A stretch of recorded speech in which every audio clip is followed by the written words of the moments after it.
Welcome back to Beginner's Breadboards, my electronics learning journey. Today we're looking at an Astable multivibrator circuit. This is a very commonly used circuit to create an oscillator. So what we have is this circuit here. We start with having just an overall control switch.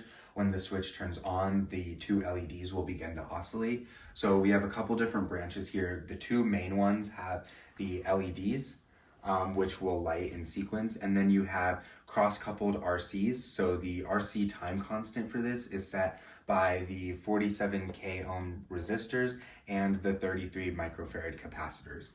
So what happens is, assuming that Q2 is on and this second LED is on, what happens is that this base goes to a negative voltage very, very quickly, and then this capacitor then begins charging again up slowly. And as that happens, once it reaches 0.7 volts, this base turns on, which then has this LED turn on. And when this base goes from that voltage to 0 again, the capacitor on this side of the base drops to a negative voltage, which then has the cycle repeat. So the two bases go between 0.7 and a negative voltage, and then start charging again from that negative voltage to about 0.7 volts, which allows that cycle to repeat. As it's charging, the base side of it will only go to 0.7 volts because once it surpasses that, that base emitter acts as a diode and puts it to ground.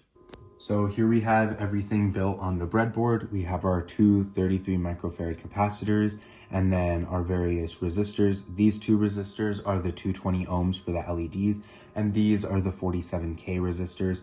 We also have the two transistors over here. So I can turn on the switch and it will begin to oscillate. So we just see the LEDs turning on and then turning off again. And then on the oscilloscope, we can see the waveform. So the blue waveform is the collector of one side of it, and the yellow waveform is the base of the other side. And so we can see from that point, the base goes from a negative voltage, charges up slowly to 0.7 volts. And at that time, the other side, the collector of the other side is high.